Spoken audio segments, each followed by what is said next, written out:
So this coronavirus is hitting a lot of people in the pocket. Small businesses especially. Yeah, small businesses, big time. Mm. Fortunately, Mark Croydz. Croydz? Cruiser. Wow. He's at Rochdale legend. Bank of Queensland, Windsor. And they've been absolutely superb with me. Really looked after the whole repayment, so the loans, they've frozen them. Credit card interest is going to be delayed. Wow.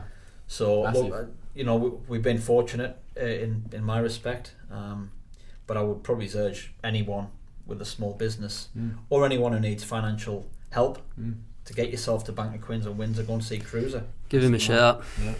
Yeah. Tough times ahead. It's probably only going to get worse, so the faster the better. Probably. Yeah. Sooner you get in there and see him, get yourself set up. I think it's probably going to be for the best.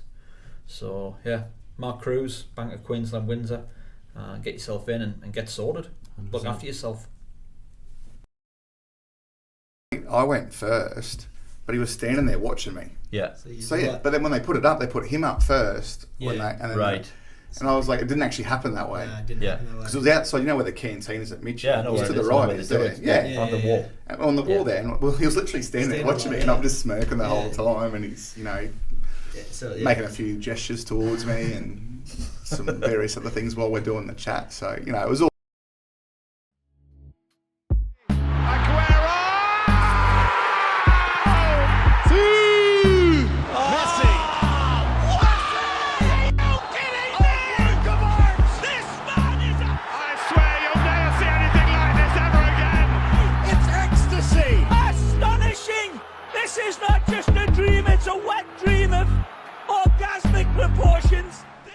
Hello and welcome back to the subs bench. This is episode 5, and it's going to be prolonged, I think, this one, and there's a reason behind it. Coronavirus obviously has thrown everyone into football isolation, I think we call it.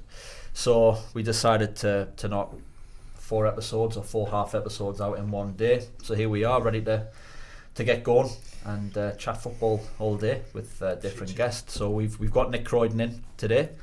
Nick's obviously a well-known figure in the football scene, and no McNabb. No McNabb. This time. He's too busy. got a better offer. So he reckons. Well, we haven't seen the photograph of this one, but we've seen photographs of other ones that have been better offers. We'll see a story about it on Instagram soon anyway. It'll be in later on today, so we're looking forward to that. On your nab. All right, so the current landscape as it is, football's been cancelled globally, I think. I think Uzbekistan's still playing. No, the Belarusian league's still going. If you search Belarus. the Indonesian Gamblers of the world unite. Was it around Madrid? Madrid? Madrid. So apart from watching football from far-flung areas of the world, what are we up to, lads? What are we doing? Croydz? I've caught up with Frozen, caught up with some of those sort of child shows, which is great, fantastic.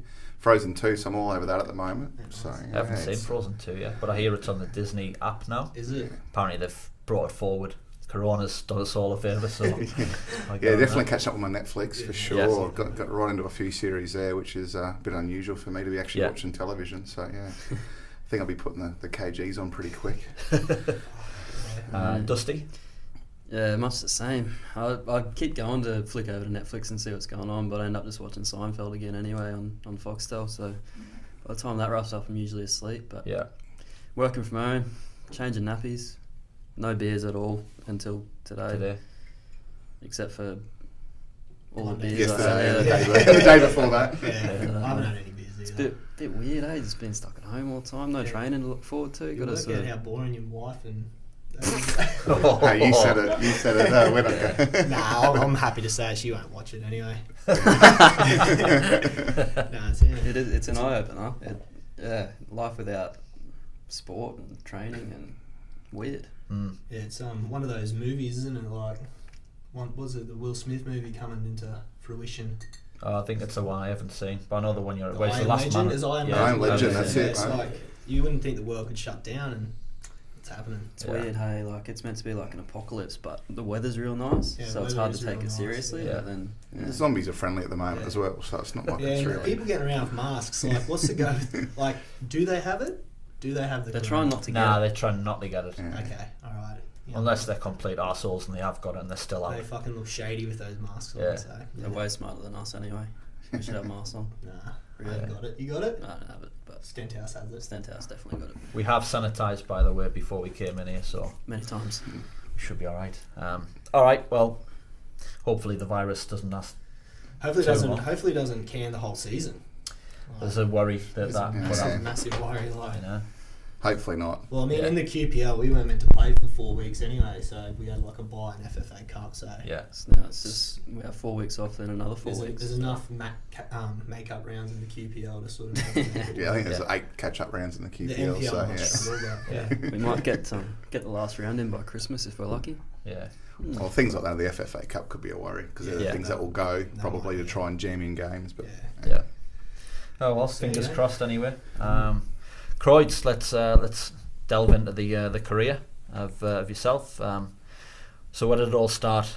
I think I'm just running like a really long-standing 18-year championship manager at the moment. You know, when I don't know if you guys did that when you were a bit younger. And I still do it now. Mate. Yeah, that's what I'm about to buy the new one just to get back into it. But it's free at the minute. Yeah, it's awesome. Free. So that's pretty much what I'm living. I'm living like championship manager. I don't know about you guys. You might have, start with Liverpool or Sunderland. No, usually Sunderland. But I used to go down like Dagenham and Red and Fleetwood and start down there and bring them up. And I think that's sort of how I got into coaching at Logan. I think so interesting. Never thought it'd be a career. I actually started in music, and I was working for Sony, and then all of a sudden I was coaching full time from nowhere. So who would have thought Logan Home was going to be the place to be? I was coaching at Redlands, and so then. Got a few roles there, 18, 19, 20, and then I was working permanent part-time there at Logan at 21. So been there 18 years now, so 39, going 40 this year. Yeah. So, aging gracefully, as you can tell. Everyone thought I was 39 20 years ago, so I've done well. I must say, I think the first time I met you was about 11 years ago, back at Brisbane Athletic. Yes. And I don't think you've aged a day. Oh, brilliant. So you either looked old then or you look young now. One of the two. So I told my wife she's lucky because I'm just going to just get better. Benjamin Button. But I was actually reminiscing last night about those old days. We were just having a bit of a chat about how it all come about because we were literally sitting there going, where did we start? Yeah. Because when I started at Logan Home, we had under 12s. Division 4 was our highest team when I first was there. We had 100 players.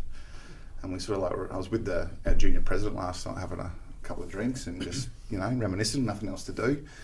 And now over 1,000 players and, one step away from being, getting that promotion like in Champs Manager. We're trying to get up there into that into that league there. So, it's been interesting. It's certainly evolved a lot. Obviously, working with the women now as well is a new challenge, but... That's fine. That's a fine wife checking in straight away. But Logan Home was run by people who were just mums and dads, like most clubs. Yeah. And they really, not to disrespect them, didn't really have an idea about football. They were mums and dads who put their hand up to put the goals up in the morning and put the corner flags out, and they ran the canteen, and that was about it. And one of them stepped up and said, "Can you help us?" Yeah. And he's still involved to this day. That bloke. So I've still play a bit of poker with him for every now and then. So he come down to have a look at the new change rooms about 2 weeks ago. Yeah. So but we literally got a call. It was the old City League now. They used to call it Metro League. I think it was called. It was Metro League. And we had one season in Metro 2, and the coach was horrible. No, he had no idea. But then they said, "Oh, you're running the juniors. Can you coach the seniors?" I said, "Man, I'm in my early 20s. Yeah. Can you do it?" I said, "Oh, yeah, no worries." No budget, nothing like that. Couldn't even pay a rego for anyone, nor should we. It was, Metro 2. Metro, and then a week before the season started, they said, "Oh, can you join Metro 1?" I said, "Oh, yeah, why not?" And Metro 1 would have been the top Metro? Top Metro, yes. So the equivalent to City League. So then there was Cap 2, Cap 1. You could get promoted from Metro. You could. And unless you already had a capital team, I'm not even sure what the league was called. So we did it, and we ran 4th, and we made the grand final. I'm pretty sure we lost the grand final off the top of my head. We went from there, and then the season after it, I think that's when I crossed paths with you maybe at Brisbane Athletic, or was it the first year maybe? Yeah. That's that senior football in there. We won the league that year, got promoted to Cat 1. And then we sort of started a bit of a rival with Holland Park for that period as well. There was sort of a 5-6 year period where we were sort of in the finals. Because they'd come through the Metros at a similar time, I'd we imagine. sort of in that commercial league. I'm not sure if people are aware. It still sort of floats around now. That we sort of had a commercial league back then, but mate, I couldn't tell you. I wouldn't know who they were if we fell over them. But we come through the ranks there, and we literally went up 5 leagues in 7 years. 5 division we worked out in 7 years. So just that elusive last level is probably just through all the restructures. That was Logan home. That was Logan home. The last came. Promotion was Logan FC. That's when Beanley Lions merged with Logan Home Lightning, and we became Logan FC. Just because we needed the room, and poor old Beanley just had this beautiful pitch, run down clubhouse, but it was an ageing area, so there was no juniors, so it was sort of win-win. They had a lot of debts at the time, and we were happy to absorb those debts to get the training facility, to be fair. And it started off as a merger, and but slowly but surely the people that were involved there had been there for a long time and just faded away into the distance, and it really was just an extension of Logan Home, really, which is sad. We still try and honour the past with football jerseys and memorabilia. Is that the white away kit at the moment for Lightning? That's exactly what it was for. Yeah, it was like sort of the green and the white of Beanley and the red of Beanley. So that's what we were trying to achieve there. But the problem was everyone, when we played someone at home, they were wearing white, so we could never wear it. So we've actually changed it to a black kit this year, just to be a bit more neutral. That the setup at Beanley, it's a really good field, as you said. But it's the only field in Brisbane, I think, that's got a cage across the front of the grandstand.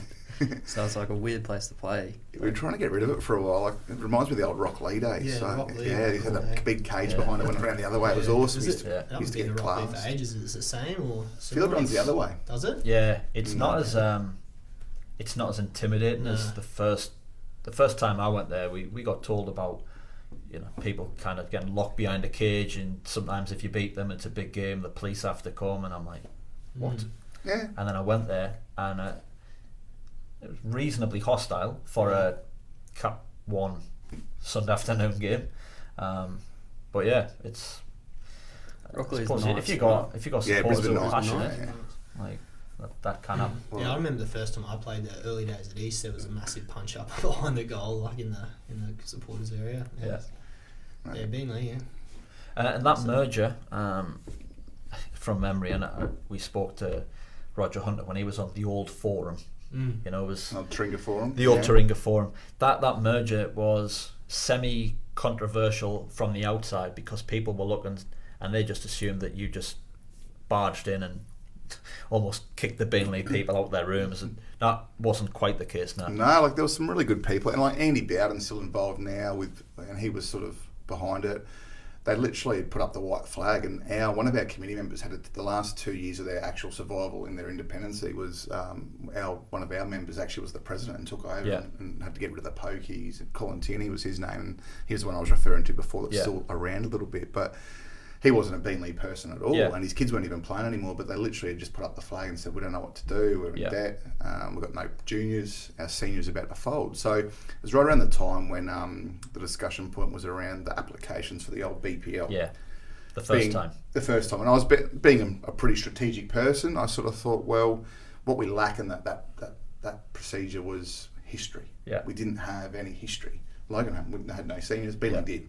There's the guys like Johnny McCain coming out of there and things like that, and some other players that have been around. So, but also they obviously did well in the Forex League in the years gone by. So it was also a viewpoint of ours was that they had experience at the senior level. So they had people still on their board or their committee that could help us run a senior club because we were very naive and probably very green with that. And their heritage was going to help our application as well, obviously with the field space as well and all those sort of things. So it ticked a lot of boxes. We absorbed a lot more debt than what we thought we were going to. Yeah. And we thought we were actually going to get a bit of a windfall through the poker machines there. They had about a dozen or 20 pokies, and we thought they were valued at about 10k each, and that would absorb all the money that was owed by them. In the end, they were only worth about 1,500 each. And it really dug a hole. So it's spent us a few years paying off their debts because they had a lot of money to vary, like to just their taxes, their, the association fees. So it took us a long time just to absorb that cost. Yeah, and then it was worth it in the end. And so if it wasn't for us, what would have happened was the club would have went bankrupt. They would have closed the doors, and there'd probably be a rugby league team playing there right now. Yeah. So for any of the old school Bean League people that ever had anything negative to say, that's what I used to say to them. You've still got a football club there. We still honour your traditions. Yeah. Even our winning song is a Bean League. We took it from Bean League, so if we had a victory, we wanted to keep some of that culture. So I tried my utmost to try and do as best I could to do that. But like I said, had we not made the merger, we could have waited 6 months and put an application in, and they would have been dead anyway. Yeah. But we would have run the risk of not getting it, because obviously the area is very it's very obviously field space is tough to come by. And the seniors love it. Like, we train there 3 nights a week. We very rarely call it off, and it's still carp. So Logan train at Beanley? Yeah, all our what you'd call our elite levels, our QPLs, MPLs, SAPs, all train at Beanley 3 days a week. Yeah. A variety of junior teams, if there's space, can train there. But I'd say the rest of the club, the 80% of the other club, all train at Logan home venue there at Shayla Park. Yeah, but not on the main field. Not at the main field at Shayla Park, but at Chris Green we do. So the men's team once train at Cornelia, and the women's team once a week. No one else is on it. Yeah.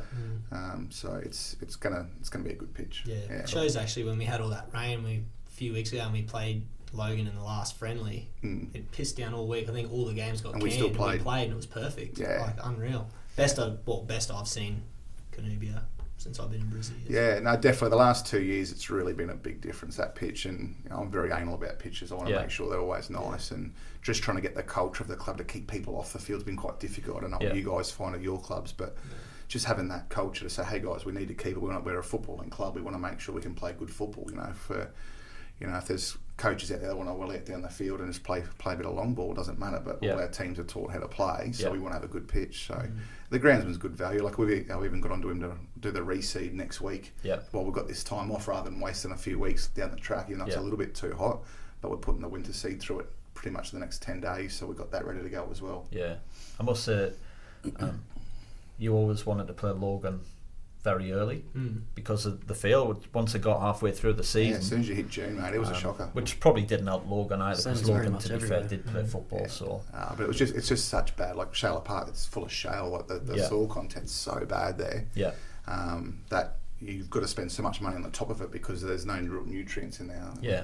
I know we're not in a gardening show right now, but we love our pitches, so it's always an issue. So we've done a lot of things to make sure that it lasts the season now, because you used to think hometown was an advantage back in those lower levels, but it wasn't. We'd want to play away back 5, 6, 10 years ago, but now it can affect how you play. Like you'll remember Holland Park.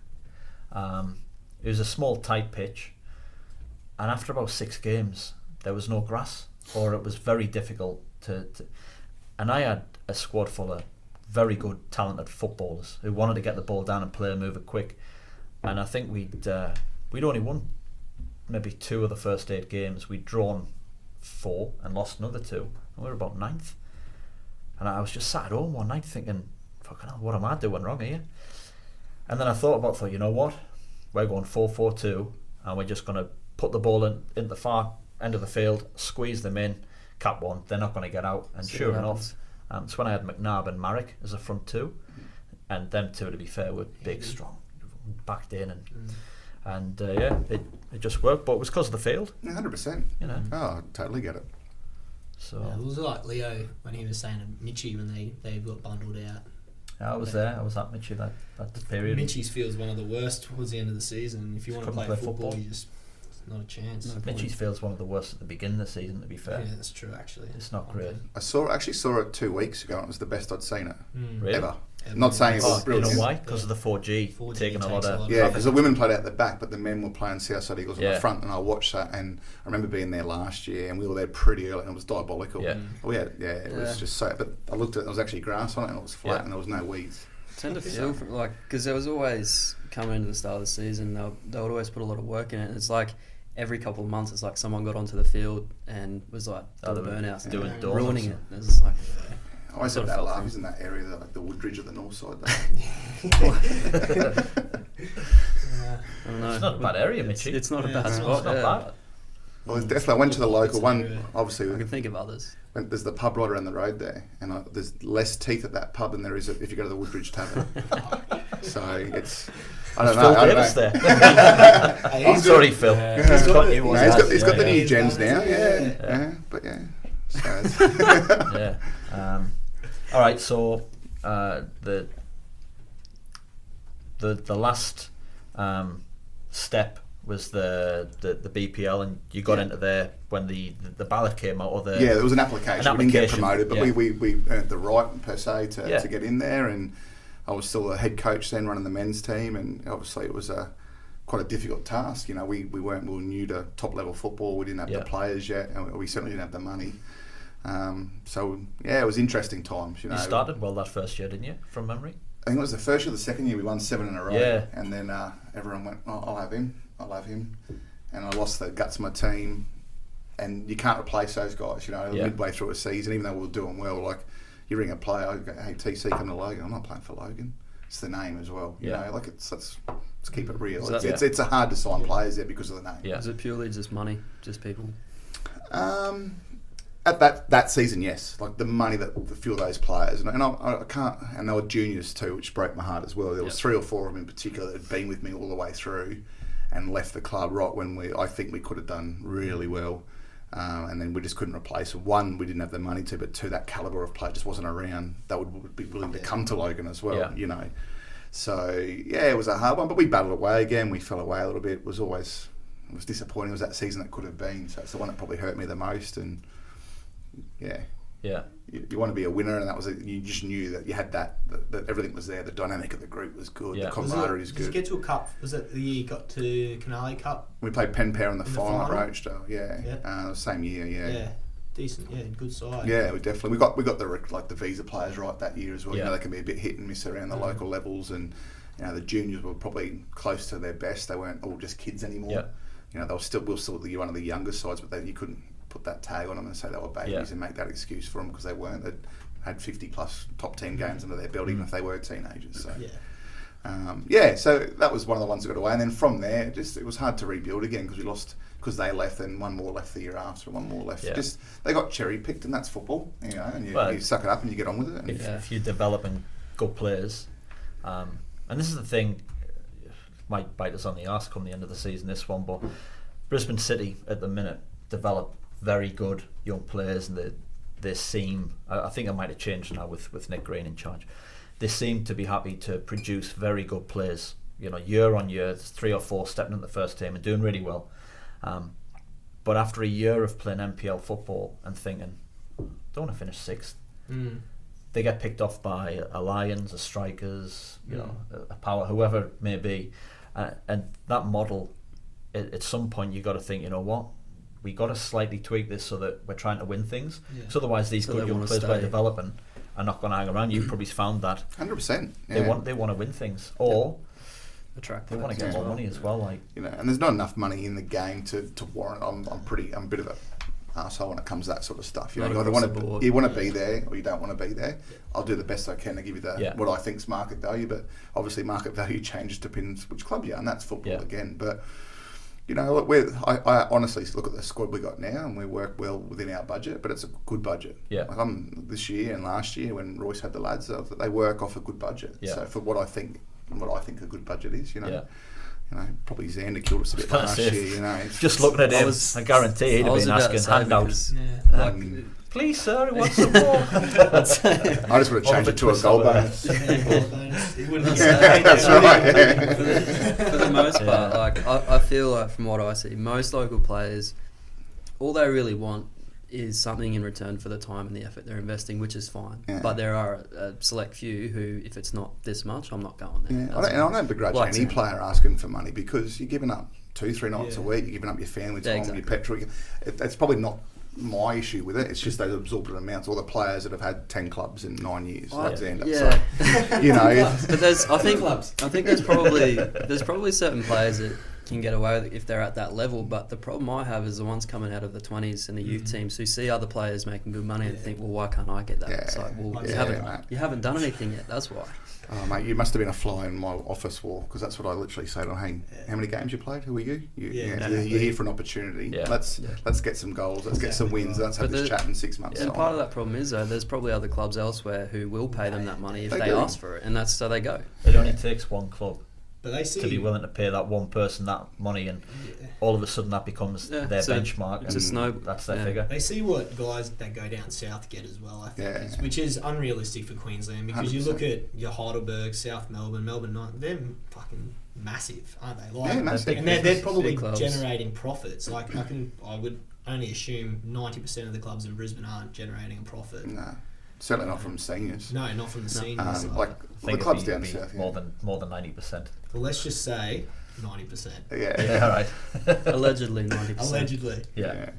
But you look at the budgets down there, and we all know what guys leave our league, and we know what they get down there. It's not hard to work out. And obviously, I've got a good friend of mine, Adam Pitty, coach down at Port Melbourne. So, and he cries me a river about the budgets he's up against. And I then scoff at what he's got, and then he's one of the babies down there, I would say his budget's up around $500,000. Yeah. And he's one of the babies down there, so... I don't know, did you see Avondale's books get released? Yes. Everyone that knew that it was Dodge, You wouldn't mind being the head coach there, some of the figures he was in. 10 G's for pre-season, along those lines. Something like that, yeah. But that's what they're like. It's not uncommon to get a 10K sign-on bonus down there, It's part and parcel, these boys are leaving, you got 10 grand to move, here's a house, here's transport, here's a job, and then I'm going to pay you $1,000 a week to play as well. They're out of if you don't have kids or or a missus or whatever, why would you? There's some stories though, like clubs that they can't make finals anymore, so they just don't hear from the players, just don't hear from the people who are meant to pay them or anything like that anymore. It's just and stuff like all right, well, you failed, so we're not going to pay you. And they just don't pick those. It's like what was happening in Asia, and it still is in those lower levels. Like amount of players I know have gone over and played in, say, Hong Kong or Indonesia, and then they win. Here you go. They're treated like kings, and then they lose 2 in a row, and they don't see the owner, and they don't get paid. And they get cut. Yeah. Nabi was talking about the Macedonian coach, or the president of the club, that they were, I think, what were they drawing at half time, and he's in there slapping people and ripping people's shirts off, saying you're not playing for this club again. And I suppose that's just more prevalent down there than it would be here, but it's not. Especially for big games, when it's like that tribal, like say the Macedonians are playing against whoever they don't get on with, I don't know, the Croats and the Serbs, these are big games, and it's like Sunderland Newcastle to me, but to these people that's their club. Their club is not in the A-League, their club is playing MPL Victoria, and that's their week. They look forward to Saturday afternoon or Saturday night, whatever it may be, and if your team lose, it ruins the full week. That's how I am. Well, when I was at Olympic, when we played City at home, they had the Greek Orthodox priest in the dressing room before the game. It's dead set, going around to every player, blessing them with the water, throwing the water on you. Did you we win? won. We won actually. Get him back. Can I borrow him? Probably to win the game for us. So hold on, they got a priest to come in and so Greek Orthodox, like all the Greek old boys were in there before the game, and the priest came around in his full kit. Are they sure they didn't just tell you? Is this an FFA Cup game? No, this was just a league. City on a Friday night at Goodwin, just blessed every player. It was an experience. Sander would have. I was there. He was there. In the 20s. I'm just staring at the 20s dressing room, kicking around the court. Okay, now. Yeah, it was a different experience. Yeah, definitely haven't heard of that one. Yeah. It was the first time I've ever experienced something like that. Did all the lads get into it, or? It was strange. Don't get me wrong, but you're sort of trying to be respectful. So it was I don't know. A lot of the guys that have been there for a while, that might have been a normal thing for them. But I suppose if it's right before a big game in particular, you probably just forget about it and move on. There was a big, fairly big crowd there that night. And, they were pretty much saying TK was the coach, and he's like, we're not losing this game. We have to win this game. It was pretty sort of you could feel there was a fair bit of tension. Riding on the result. Poor old Carter, eh? Yeah. Oh well. You know some. You scored plenty against me, mate. Don't worry. Yeah. So you had a few good teams from memory during that probably 5 year period in the BPL. The best player for me that stood out like dog's balls, you had a Spanish holding midfielder, and he was just a cut above. Quality. Did he? What happened to him? He actually got signed. He went from the BPL to the Segunda in Spain. That's how good this boy was. He was. He was class. Like you know, I don't think he'll mind us saying this. So every time we played them, like I always thought, and take this the right way, please. Oh, it's always good fun. I always thought Logan were a bit of a soft touch at that 100%. time. Young players, and you could bully them a bit. And they had this Spanish midfielder who was silky, but he had a little bit of mongrel about him. And he was the one player that I spent about 5 minutes before the game saying to the lads, you have to shut this guy down. He is that good. He will destroy us. Doesn't matter what else they've got around, he will destroy you. And I think from memory, I think we lost 2-1 that day, and he was just fucking hell. He'd be the best player I've seen in any team. Team, he was above, and for me to be able to keep it quiet for that long, because he was one that I thought we wouldn't hang on to for too long. But yeah, literally in the transfer window, I got him through a friend of mine, and they said, I'm trying to think who it was. It was something like Osasuna, like it was like a big club signed him.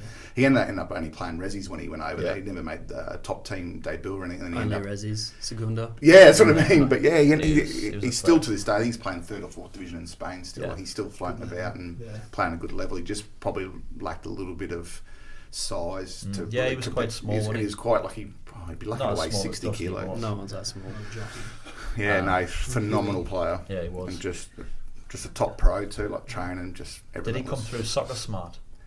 Yes. Yeah, because I remember I saw the video, and I think we were talking to each other. And I said, "No, I've already got him, mate." I emailed Elliot, and I said, "Is this midfielder?" He went, "No, he's committed somewhere else in the BPL," and I'm like, "Fuck," because we were going to get his mate, centre half, was going to come out, and I think Elliot said, something's come up in Major League Soccer, and I just think he'd obviously looked at the standard of Holland Park setup and just went, fuck that.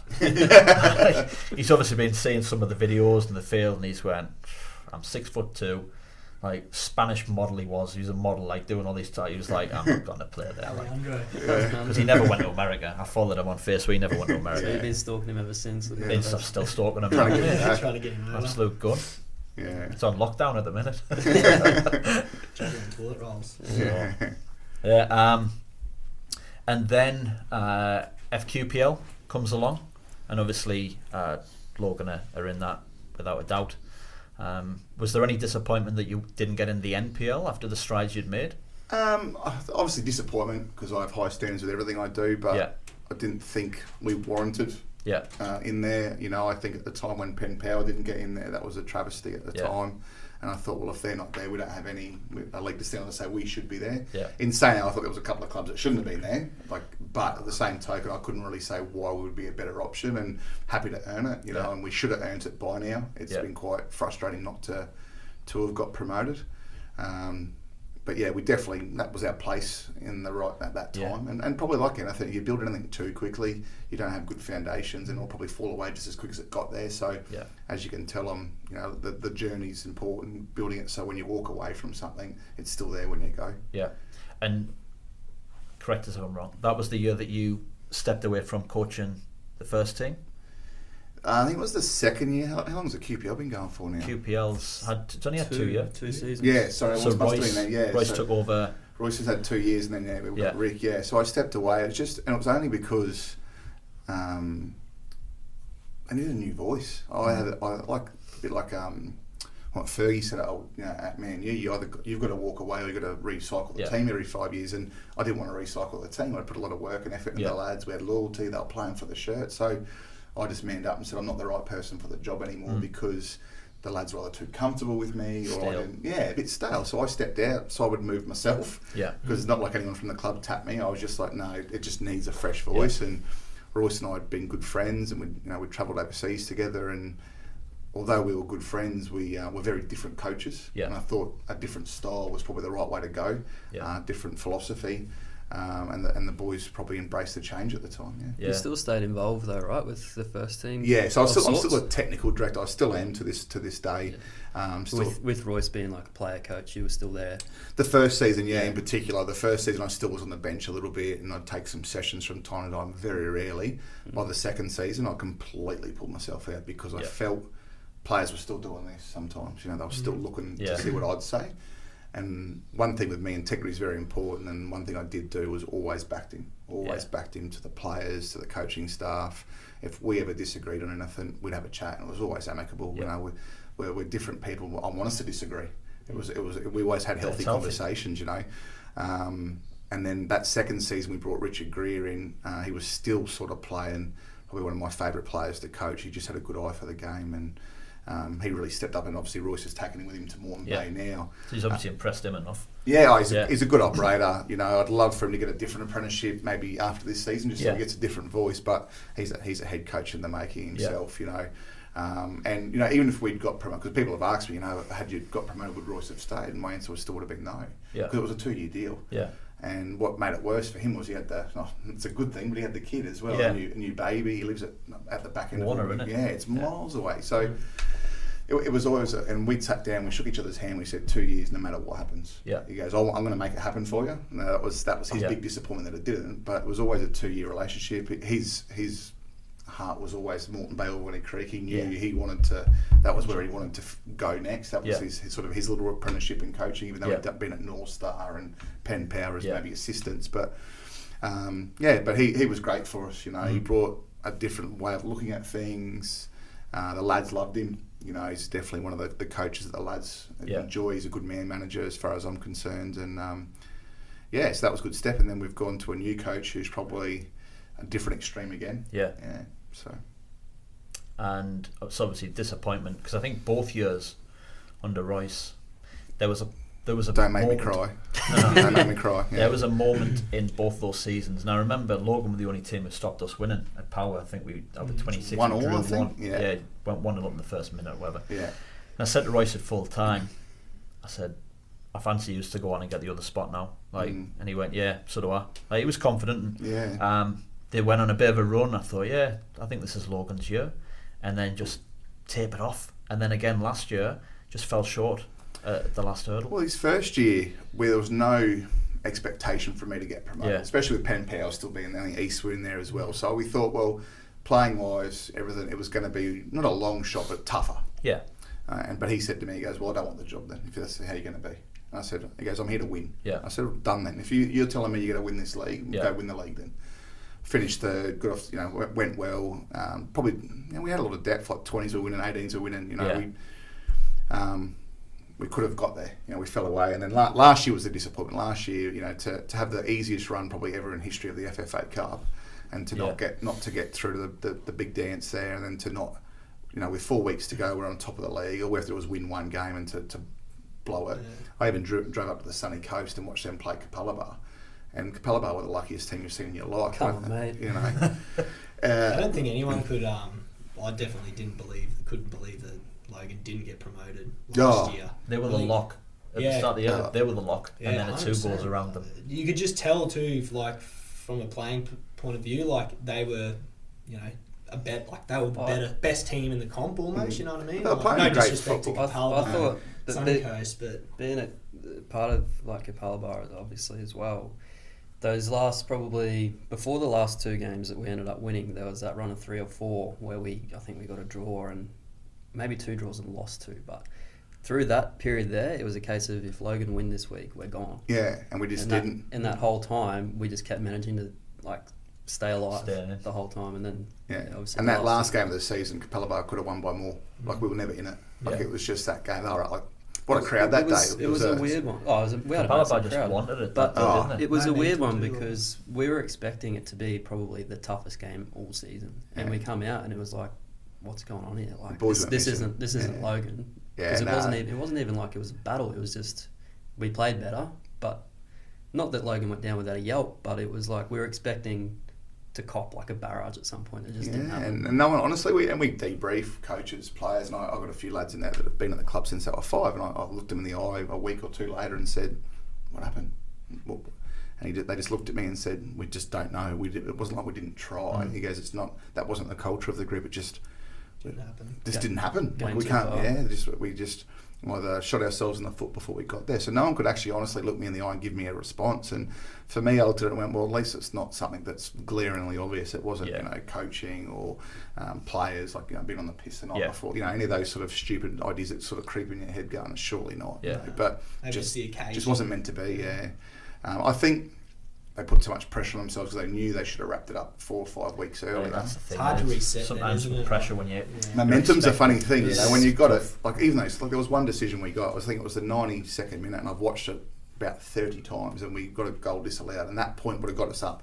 Southside Eagles, and it was one of the most horrible decisions you've seen by the referees in your life. Can remember who gave it? You remember, don't you? The worst. That was who was it? Which ref? One of my favourites. He's got Brownie's been up for a header. The keeper's fouled Brownie, and it's gone in. 1-1. We're promoted, with a few weeks to go because they wouldn't have been able to catch us. Yeah. This is how that was 4 weeks earlier. Blew the free kick, we lost 1-0. Now we should have won the game 20-0. Yeah. I couldn't remember if Xander missed 10 that day or 15, but easily 20.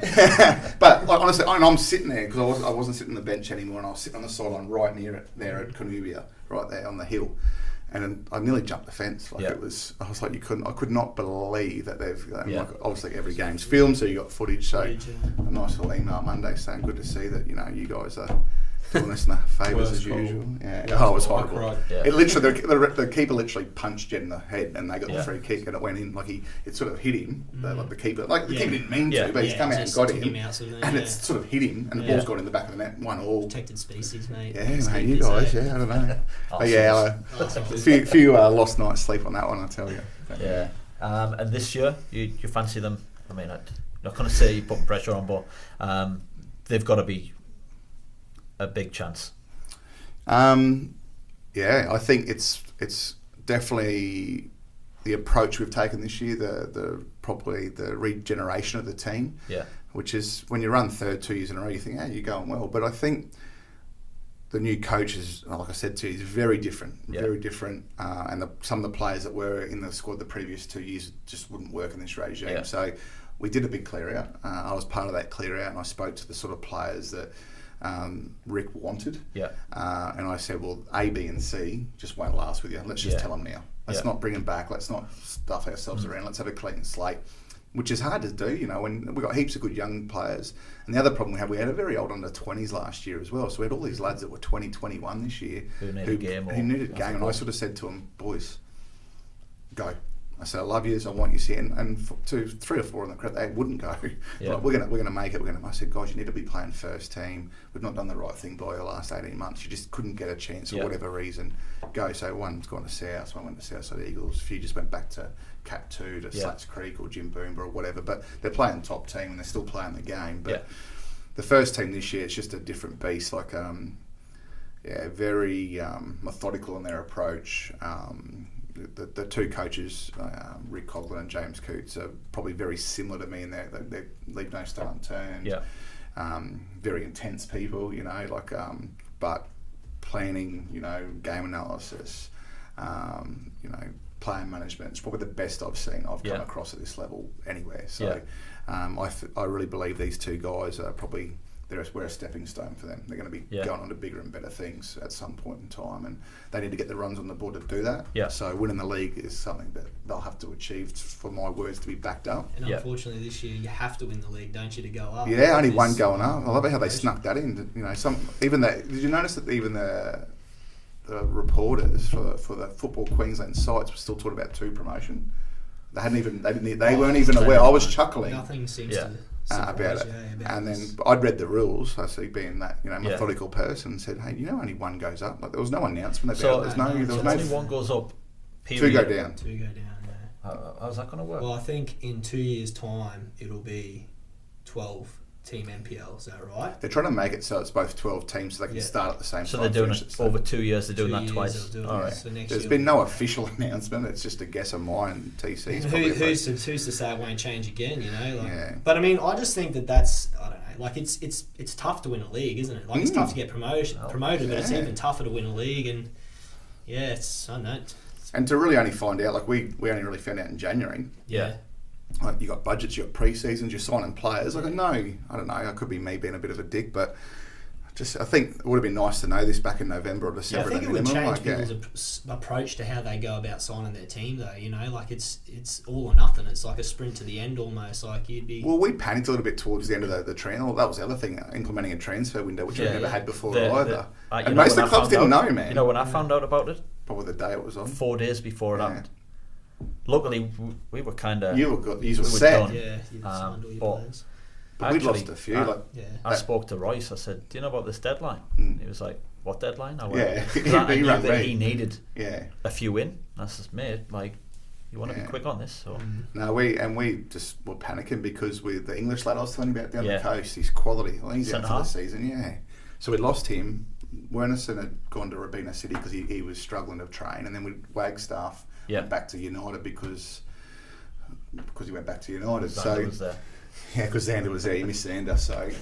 But we sort of, and they were all 3 defenders, so we went, holy crap! If we lose a defender here, we are done. And in the 20s, it was probably the one position that was no real first team. There was no standout, so we were ringing, we were phoning, we were like looking through. Didn't you? Yeah, I was like, not to play lads. We heard about you right back. I was like, could have done best right back in Sunderland. So. Yeah, I was thinking overlapping. I don't know if he was an overlapping marauding right back. I think I saw it was a Bayside one day you played right back. Oh, probably. I was gone by then. Drinking bottles of wine the night before games and that, like kebabs an hour before the game. Doesn't everybody? Yeah. So we end up getting a young lad from East. Yachty. Oh, Yachty. Yeah. So he's had a game for us in the 20s and off the bench, and we just got through a few other lads as well. We signed the German lad from Mitchie, the one that they announced as their signing. Oh yeah, they binned him. Yeah, they just I don't know what happened there. Yeah. So he come and trained with us for a week, and I went, I don't mind this boy. So we had a visa spot, so we thought we'll take him on the cheap. So we'll grab him, and there's probably someone else I'm forgetting, poor lad, but we've got that depth there now, and we went in the path of as well was having a 20s team that were all young. Yeah, we've only got probably 2 older boys now this year because we want to sort of say, well, if we get promoted, I don't want to recycle my 20s, so we've moved some boys straight from 16s to 20s, 17s to 20s. So we've had a bit of a recycle there, so they certainly won't be as strong this year as they were last year. And obviously in the financial space, we had a few scholarship players in that 20s last year that had come through. Where we didn't really offer as many this year as well. So, Alright, so Logan are going to win it, lads? Yeah, we're going to win it. It'll be very tough to... Yeah. No, it will be tough to stop. It's not going to work on that. I think we all probably picked them at the start of the year to be one of the 2 that were going up when we thought there was 2 anyway. So going forward too, like front half, best in the QPL by far with Jed Brown and the likes. So yeah, Jetty, like I said, we're scoring goals now since we got rid of Xander, so it's Linden's a bit of a loss. So Linden's a big loss. Like that's, and once again, being at one of our juniors, he was a hard one. I remember I said to you earlier that there was a few that we ticked off and said, hey, I'm not going to fit the culture. I sat him in the middle. I said, he's a unique guy, Linden. I get along with him really well. Royce loved him. And I knew Royce would have had him in a heartbeat, obviously, which is what's happened. But I could see him not clicking with the new coach. Just the personality is just he's a bit introverted. Maybe is probably the right word. But and there was just something not connecting there. Yeah. And it was. I'm glad it happened early. Then we didn't get through halfway through the year, and we wished him well. And like any player, you want them to leave on good terms, so that the doors can become detrimental to the rest of the boys. It was a hard one because the new coach came to me and said, Nick, you've got a guy who was named in the team of the season. He's one of your juniors, and I'm not picking him. What do you want me to do? I said, you're in charge. This is your team. If he's not fitting your system, I will back you 100%. If any of them come to me, I'll talk to you about it. He goes, I know he's going to go. If I don't start him next game, he's going to walk. And I said, has he made your starting side? And he said, no. I said, well, let him make his own decision. And that's how we went about it. So Rick gave me the opportunity. He said, mate, if you want to pull rank, and I'll pick him if you want me to. And I said, no. I said, if he's not making your side, he's not suiting you. Because if you lose, it gives you an excuse. You never have an excuse as a head coach at Logan. You get whatever you want. Any footballs you want, any player you want within reason, obviously, and any training space. So I couldn't then tie his hands like that. But he's also left to go play at a higher level as well, right? So it's worked out all right for him. It has. It's a funny one. We've had a few that leave and go to NPL and start straight away, and he couldn't make our side. It always makes me wonder, But the same token, when he's at his best, his quality. He wasn't at his best under the new management, and it just wasn't clicking. So he'll go to Moreton Bay and still do well at that level. He won't go in there and be an average player because he's not that. He's a good player. All right, moving on. So you had a change yourself. I think you jumped in to help out with the women's team a year and a half ago, and you're still there now. So you obviously enjoyed it. Yeah, mate, it's an interesting one. It's not for everyone, and I can definitely say that. And it's definitely made me a better coach. Yeah. We think coaching men's teams are difficult. Coaching women's teams difficult for another reason, but also just as rewarding, if not more. Yeah. They're just so eager to learn, and if you show them the respect they deserve and treat them as athletes and footballers, they'll work twice as hard as what these blokes will for you. So it's way tougher too. Some of them are, mate. Yeah, I sometimes put the boots on, have a bit of a kick with them every now and then, and they leave the foot in. They definitely can do that. Most of them do it. They don't muck around. No, and mate, they can play. Yeah. They really can. My wife used to play, obviously many years ago, so I used to appreciate women's football back then, and still had a keen interest because her good friends in charge of a women's program somewhere else. So it was always something we talked about, and like anything at the club, I want to be the best at everything. So and I saw it struggling, and I went, why not? Give it a crack. I said I'll do it for 2 years, and it's been a year and a half, obviously another year now, and I don't want to give it up. You've got half a decent team this year, aren't you? Yeah. It's they're not bad. We spoke about. I think we spoke when Hanno was on about. I think the big difference between the women's game and the men's game locally is that in the women's game you have access to these players coming back from the top level, whereas we don't get that in the men's. So you get these players coming back to the local league, who they must just be a pleasure to coach and to have on the team. And they're just so keen, mate. Like some of them are training 5 days a week. Some of you boys whinge about doing 3 nights. I know some of you, we'll just do 2 nights. Some of the clubs are like that. Well, we're doing 3 nights a week. I'm doing private sessions on a Friday morning with a half dozen girls that either go to uni or the visa girls. Then on Tuesday nights, there's training with the boys teams. So they're doing extras. So they're doing 5 days a week. And that's optional. I'm not telling them to do it. And then, even yesterday, they were ringing me up, can we do this? So I can't do anything in big groups, girls. It's just how it is, or they've told us we can't do it. So I'm, uploading things on chats every day, bin challenges, toilet roll challenges, all those sort of things because they want to do it. Downloading apps so we can track. We've sent out a 4-week program, and most of them have already done the first week already, and it's only been out for a couple of days. So certainly on that side of things, you don't have to tell them to do anything. This is what it is. If you want to be here, they'll achieve it. Want to do it. You don't have to yell and scream at them, and if you do, you don't win.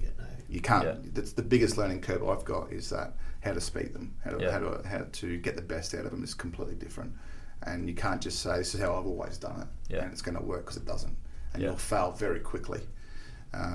And I did fail at first because I had to adapt and I had to change. And, in my mind, I failed. They thought it was great because they were getting, in their mind, good sessions, but I knew I was failing. Yeah.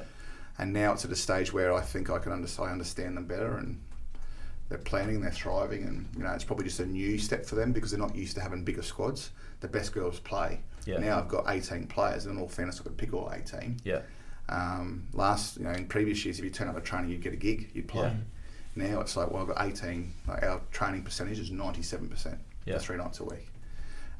Injured, they're there. Recoveries, they're there. It's now them having to deal with that. I'm not playing this week. Yeah. And that's going to be the new learning curve for me and them. Yeah. Because that's the only thing that's going to stop us from winning the league this year. Yeah. Because it's new to them. We're Lions, who beat us obviously last outing. 5-3? 5-3, yeah. Funny game. But if they have got that experience, got a few more players that are used to being in those bigger squads and used to fighting for spots, that's what they'll have over us. But, and obviously Hanno's got a good squad and he's got Capella. But that's probably it's a strong league this year. Yeah, well, Gold Coast United are strong. Very strong. Yeah. Good coach, good players. Yeah. Did you see that bomb? The Momo? Oh, what a goal that was. Good goal. Against Capella, against Hanno's team. And she must play at the back. I think she's drove in, maybe from like a right back position or whatever, and she just sent one from 35 yards. The wind's caught it, mine. I'll say that. The wind's caught it. But she can strike a ball. It's a bomb. Yeah. It's a bomb. Yeah. She's already scored more goals in Xander this year as well. No Kate would have saved that. Yeah. That was It was 40 yards out. Yeah. 40. I watched on the. Yeah, she's centre back. Yeah. Wow. Sometimes she plays 6, but yeah. Would you shush? Would you shush?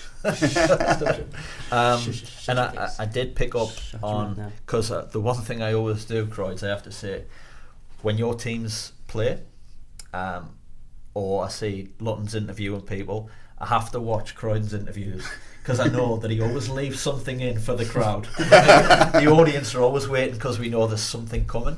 I only brought my medals, so I was going to wear them to I was going to wear them. That was my next question. But yeah, well, that will probably you're heading somewhere. You're heading somewhere. I know. Yeah. But you touched upon maybe a player that hasn't got clearance or whatever. Yes, yeah.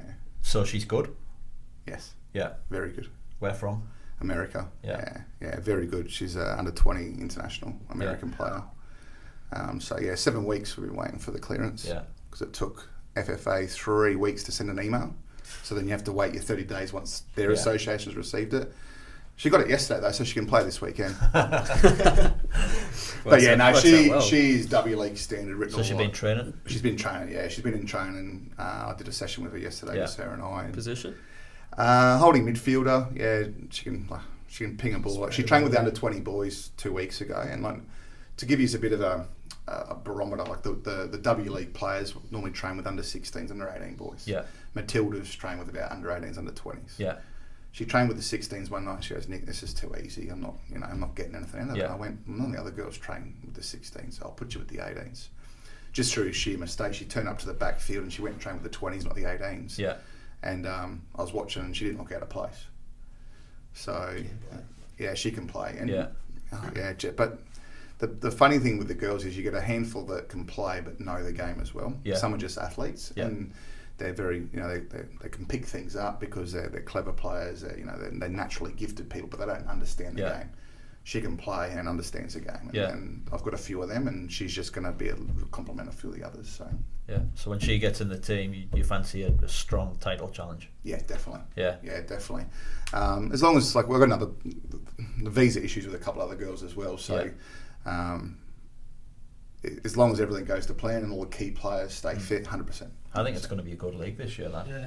Because I know of 4 squads who you look at and you think they could win it, and you don't often get that. I think last year there was maybe 2, the 2 outright. It was Moreton Bay and Lions, and there was a bit of the daylight to the rest of us, to be fair. But this year, like South haven't won a game yet, and they're good. Yeah, I'm telling so they've had a tough start. I think East are good. Yeah. Obviously, like you said, Gold Coast United are title contenders. So Lions are the benchmark, but I couldn't tell you right now who the top 4 would be if you asked me, because there's probably 8 teams. There's only probably 2 teams you go, there's the 3 points. Yeah. There's only 2 teams. Whereas last year there was a few. The year before there was even more. So they're obviously, like you said, allowing those W League players to come back into the league. Even that QAS, that sort of NTC program, they call it, those girls filtering back into the level. Yeah. I'm not sure if you've got your head around that yet, but those girls coming back into the league's talented, technically sound players. So it's really, they've raised the bar dramatically at a younger level, and it's a good space to be in right now. Yeah. So you're not worried about losing anyone to Capella Bar? No. Funny thing with the girls is, money's not a driving influence for them. Yeah. Culture is. I knew he was going to throw something out. So there's no worries there at all. Yeah. I'll throw another fish in the water for you. The interview after the Mitchelton game. Yeah. Yeah. I think it still holds the records for the last few years, I think. Didn't get another airing a couple of months ago. Just recently. Just recently. I definitely saw it. Did you watch it? Yeah, I watched it. Of course I did. I remember the highlights of the game. It was pretty physical. It's decent. Yeah. Did one of your players get bitten? Yeah, one of the players got bitten. Got bitten on the shoulder. Got bitten on the shoulder. Yeah. It was because Football Brisbane are doing those throwback highlight packages at the moment. They actually came to me and said that they don't do after game interviews anymore because of me. Really? They said you're one of the influencers why we're not doing it anymore because we can't control the output. So we'd rather not do it. And I said, well, don't you get more views? Did you show them your master's degree at all? Well, that one in particular is a doozy. The one where him and Sam have a bit tit for tat. But there was another one you did that I think you played us, and I was stood waiting to get interviewed, and he starts naming the referee and this, that, and the other, and it went personal. Like it's like, oh, he obviously doesn't like us. And they didn't put that interview out. Yeah, that's a shame. It's funny. Yeah, I got a few referees that I do like little interviews with, and it's Jimmy Bellos. Next time you see, he's a culprit for it because he knows if I have a bit of banter with someone in particular, it's a bit of a long standing. He'll make me do a little video, and I'll send it to certain referees just to say hi, Merry Christmas, season greetings and stuff. So we've got a little bit of banter behind the scenes with that as well. But Yeah, I think my cheeky nature gets the better of me sometimes. You know, I like to, like you said, leave a bit in for everyone and stir the pot. Makes it entertaining, doesn't it? Yeah, well. See, because you must have gone first in those interviews because they obviously told Sam what you'd said. Is that right? It was hilarious. I went first, but he was standing there watching me. Yeah. So yeah, but then when they put it up, they put him up first. Right. And I was like, it didn't actually happen that way. No, it didn't happen that way. Because it was outside, you know where the canteen is at Mitchell? Yeah, I know it was where to it the is, right, where it's they do there. it. Yeah. On the wall. On the wall there. And, well, he was literally standing there watching me, and I'm just smirking the whole time, and he's, you know, making a few gestures towards me and some various other things while we're doing the chat. So, you know, it was all in good fun. Like, you know, he's got a great hairdresser, he supports a good club, so, you know, him and I get along. So you actually do get along? We do. Yeah. As much as you can with Sam. Yeah. Is that, I don't know how I should put that. Yeah. I get on with Sam. I get on with Sam fine. Like, yeah. It was funny watching it back because I remember at the time watching it and then all the follow-up, you thought, oh, that was a pretty feisty game. But watching it back the other day, it wasn't that bad. It was probably just that one incident where there was... there was 2 or 3 tackles, I think. There was a few tackles. Swithin Bank chucked an elbow on someone and Tommy Laxton should have got sent off a few times, and I get along mates with Tommy. He's a good lad, but you know, it's. I think it got a bit blown out of proportion though because of the attention it got afterwards. It was the interviews. Yeah, definitely, 100%. Like that game, you look at it, and it was no worse than anything we played together. It wasn't that. But that's what I mean. There was a few tackles, but it was no more than you'd probably. You've got to remember as well, the referee of that game refereed the A-League Grand Final the next day. What? It was Jared Gillett. Yeah. And like once I coached Jared, good mates with his father. You know, I get along with Jared well, like to this day overseas. Yeah. We still text, we stay in contact. So I think also with the referees as well, like it's not. Sometimes it comes across personal, I can put my hand up and say I apologise, you know, but generally it's not. Yeah. You know, it's what it's like. I've certainly got better. Yeah. Older, like you got kids, you get tired. You're already cranky at home. I'll be cranky at football, but yeah, so there's definitely a couple of referees out there. I think, you know, I've rubbed the wrong way and they can't separate that. Yeah. That I can. It's just who I am. I can move past. You can tell in the games that you're playing when a ref.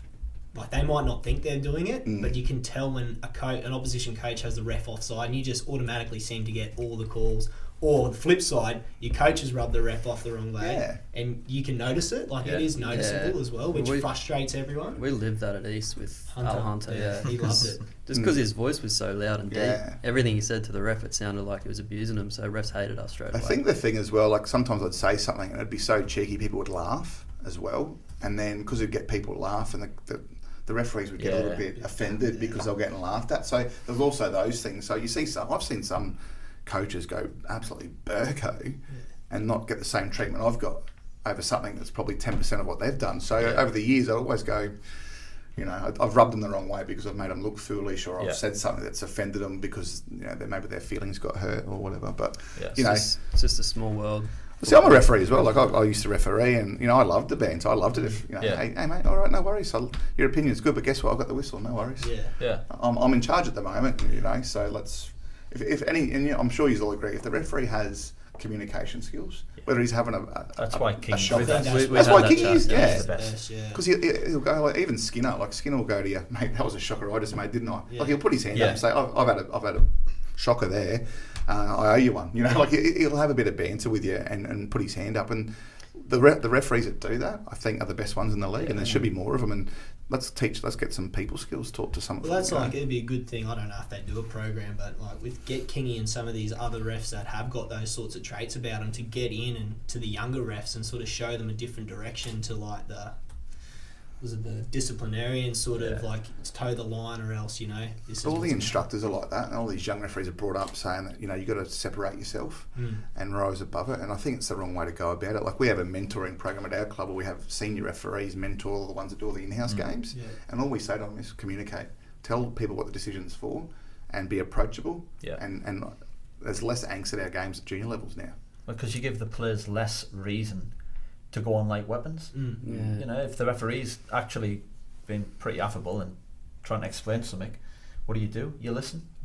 If they just say, no, I'm right, you're wrong, like, get your back on. We still get it with one or two. But I've found, like, I don't know if it's just as I've got older or as I've played more, I'm more calm these days than I was when I was about 19, 20.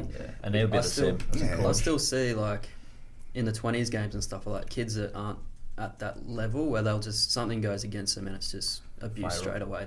So I can see why refs just don't want part of it. Oh, 100%. At the top level though, I think most of the time, like, people are old enough and wise enough to know that this is a person. If you have a conversation, you're going to get through. If you just yell and scream, you're going to get them offside. And I can honestly put my hand up and say I've been in the wrong more than I've been in the right. Yeah. I remember seeing you pick one of them garden chairs that you sit on, the white ones that everyone has on the bench. He picked one up and flung it off the fence. He had a goal disallowed, flung it off the fence. I broke my toe one day because I kicked the chair over the fence at Canevia. I broke my big toe. I had to have it like a moon boot and shit. That's a bit. Did you show any pain at the time? No, I sucked. There was blood. There was blood coming into my shoe. I had white shoes on. Yeah. And when we walked up, the shoe was covered in blood. And I was like, what happened to your foot? Nothing. Good. Didn't do anything. Yeah. They would have thought you brought me in with talking about referees. Would never have Didn't done. expect that to happen.